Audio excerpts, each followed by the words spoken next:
Hello and welcome back. So, today we are tackling a foundational issue in almost every relationship that is struggling, the feeling of not being truly heard. You know this feeling, right? You bring up a concern. Maybe it's about finances, maybe it's about a chore, or maybe it's a deep emotional need. You deliver the message clearly, yet weeks later, nothing has changed. It feels like you are talking to a wall. You repeat yourself, you get frustrated, and eventually you feel resentment building because it seems like your partner just isn't listening. Now, we need to make a critical distinction here. There is a huge difference between hearing and listening. Hearing is passive. It's the noise entering the eardrum. Listening is active. It requires conscious effort, interpretation, and emotional presence. Often, when women feel unheard, it's because the partner is hearing the words, but they are filtering them through their own defenses, their own stress, or their own immediate need to solve the problem, rather than just receiving the emotional message. So, why does this breakdown happen? And what can you do to change the dynamic so your partner actually hears and retains your message? The first mistake we often make is that we try to have a deep or difficult conversation when the circumstances are terrible. Maybe you try to talk about something serious when he just got home from a stressful day, or while he's watching the game, or while you're both exhausted.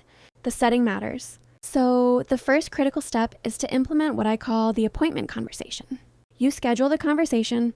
You say, "Hey, I have something important I need to talk to you about. It's not an emergency, but I need your full attention. Can we set aside 30 minutes tomorrow night at 7 p.m. after dinner to talk?" This does a few powerful things. It signals the importance of the topic. It gives both of you time to prepare emotionally, and most importantly, it ensures you have his full, undivided attention. You are eliminating the distractions that kill active listening. Now, once you are in the conversation, the goal is to shift his state from defensive hearing to active listening. You need to give him a simple task. And this is where we introduce the technique of mirroring.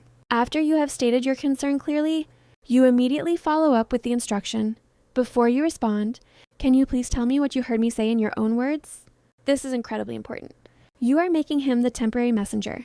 He has to repeat back or mirror the content of your message. For example, you say, "I need you to help with the laundry on the weekends because I'm overwhelmed." He then has to say, "Okay, what I heard you say is that you feel overwhelmed and you need me to specifically take over the laundry on the weekends." If he gets it wrong, if he starts minimizing it or adding excuses, you gently correct him. "Thank you for sharing, but I think you missed a part. I need you to just reflect back what I asked for without explanation yet." This simple technique forces him out of his own head and forces him to process your words before defending or problem solving. It ensures the message was correctly received. The second part of listening is what I call bridging the feeling. Once he has mirrored the facts, you need to ensure he connects to the emotional message beneath the facts. This means you ask him, "Based on what I shared, what do you think the main feeling is behind that request?" This invites him to step into your shoes. If he correctly identifies, it sounds like you feel unappreciated and really stressed, you affirm him. "Yes, exactly. That's what I was hoping you would hear."